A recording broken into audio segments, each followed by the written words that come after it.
Oke, silahkan kelompok 3 dan 4 yang ingin menyampaikan pertanyaan.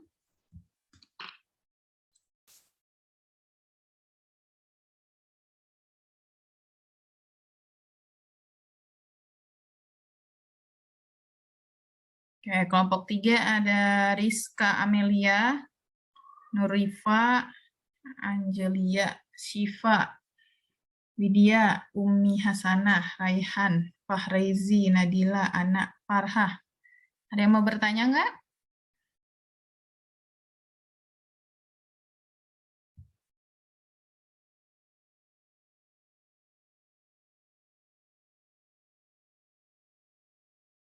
Atau kelompok 1 membuat pertanyaan, dijawab kelompok 3.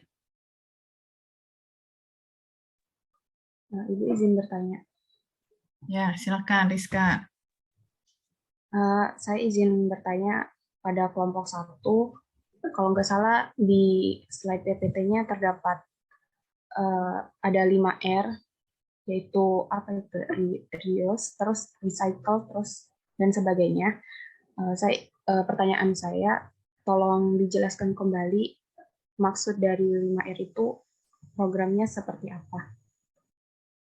Apakah pertanyaannya jelas? Oke. Kelompok 1 tadi ada 5R.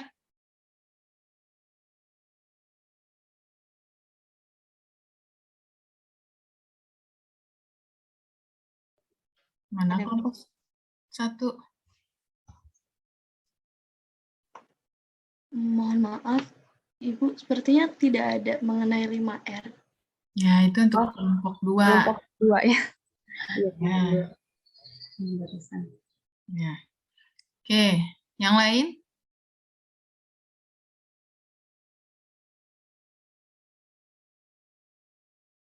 Enggak ada nih. Kelompok 4.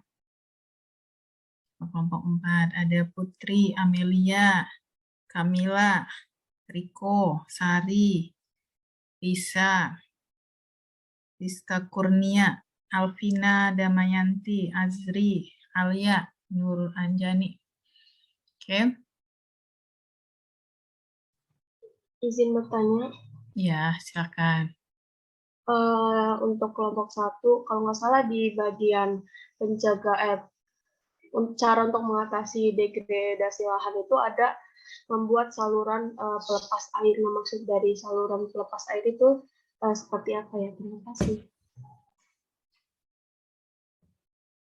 Oke.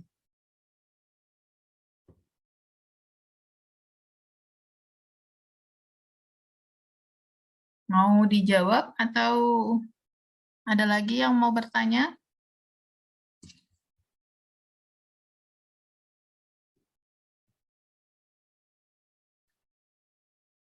Oke, silakan dijawab aja dulu.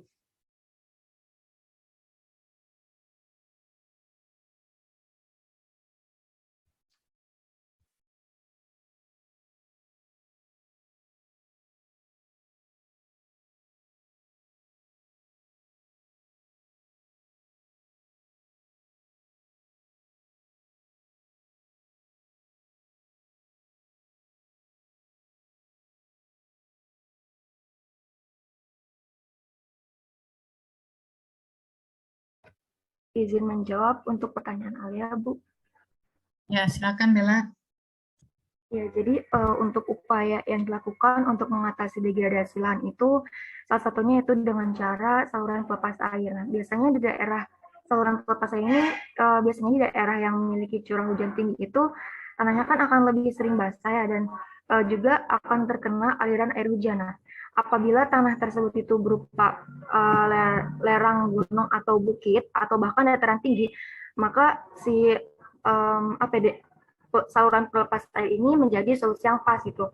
Dan untuk saluran pelepas air ini dibuat hanya untuk sebuah saluran yang memanjang sepanjang dari wilayah tersebut, itu hanya untuk mengeluarkan air tersebut supaya si airnya itu tidak terlalu, supaya di wilayahnya itu yang terkena hujan itu dapat terbuang gitu airnya. Mungkin kelompok anggota saya ada yang ingin menambahkan?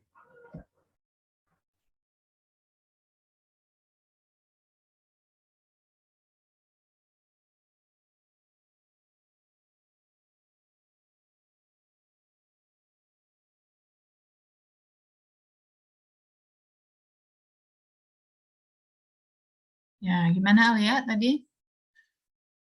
Baik, sudah cukup. Terima kasih banyak, Bella. Berikutnya, kelompok 2 kayak apa tadi? 5R ya.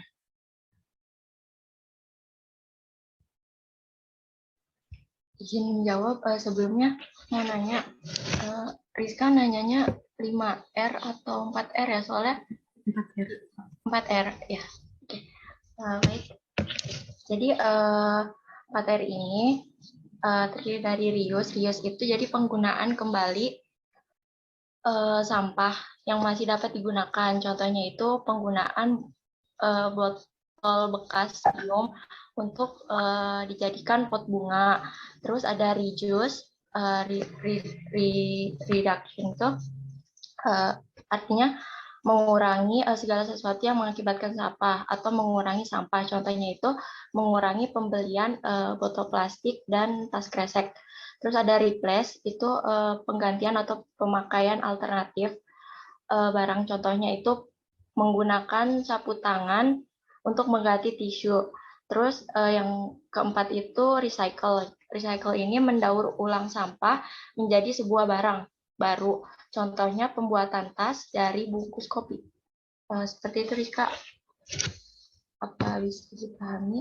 Untuk kelompok yang lain, untuk teman anggota saya yang lain, kalau ada yang mau ditambahkan silakan. Terima kasih.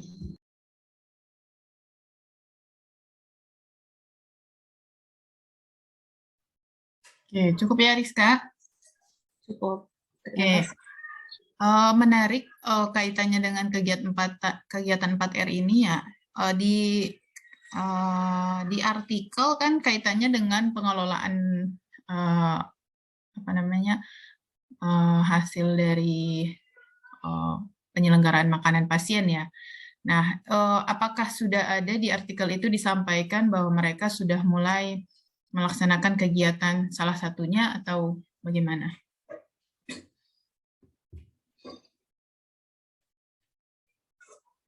Atau jangan-jangan mereka belum kepikiran untuk sistem pengelolaan yang mengikuti sistem itu tadi, 4R itu, jangan masih fokus ke bagaimana pembuangan limbah gitu, atau sudah mulai melaksanakan yang lainnya, misalnya sudah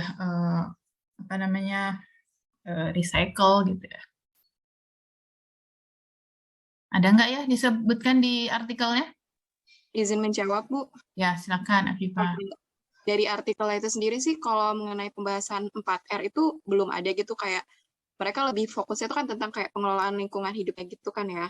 Terus permasalahannya juga lebih fokus ke permasalahannya tentang kayak tempat sampahnya yang basah kering itu nggak dipisah gitu. Terus petugasnya yang nggak pakai APD lengkap gitu, Bu. Jadi kayak tentang ngebahas tentang si permasalahan dan solusinya itu gimana gitu. Oke, berarti memang masih belum pada tahap untuk memikirkan bagaimana dari proses pengolahan makanan di rumah sakit akhirnya ada sistem untuk seperti recycle atau menggunakan limbahnya ya, belum ada di artikel. Oke, nanti ke depannya memang ini bisa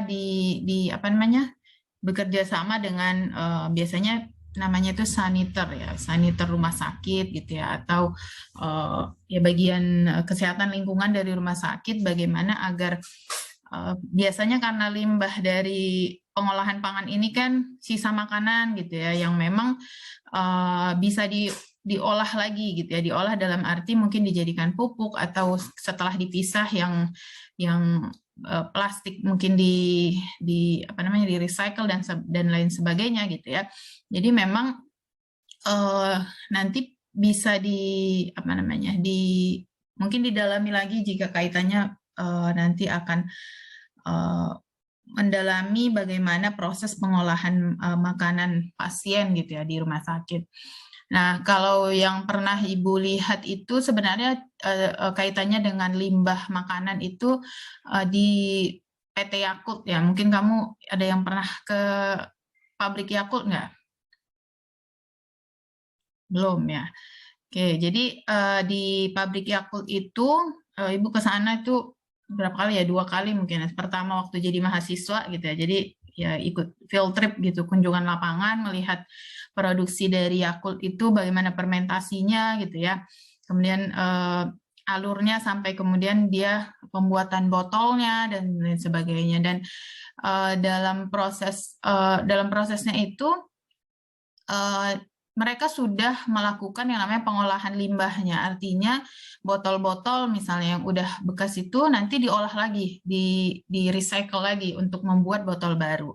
Dan Yakult cairannya sendiri yang misalnya sudah lewat kadaluarsa gitu ya, expired, itu mereka olah hingga akhirnya menjadi air yang jernih dan disalurkan ke kolam ikan gitu ya. Jadi Ibu lihat sendiri tuh ada kolam ikannya hidup gitu ya. Jadi memang pengolahan terkait dengan seperti itu bisa dilakukan dengan berbagai pendekatan ya. Kalau mereka mungkin pendekatannya lebih ke ekonomis ya, bagaimana biar limbah mereka itu bisa menghasilkan yang bernilai guna gitu ya. Atau misalnya kaitannya pendekatan agar mereka tidak menimbulkan limbah ke masyarakat sekitar gitu. Jadi memang sudah dipikirkan sampai ke arah situ. Nah, nanti kamu bisa lihat kalau misalnya di lingkungan industri makanan yang modelnya makanannya itu misalnya produk kemasan gitu ya. Nah, apakah mereka sudah mulai memikirkan adanya pengelolaan limbahnya seperti apa? Dalam arti limbahnya itu produk yang expired gitu ya, atau yang tidak terjual di pasaran dan seterusnya. Oke, itu bisa nanti jadi bagian orang gizi ya, karena bagaimana biar tetap berdaya guna gitu ya. Oke, ada lagi yang mau menyampaikan ininya terkait tadi yang disampaikan kelompok 1 dan kelompok 2?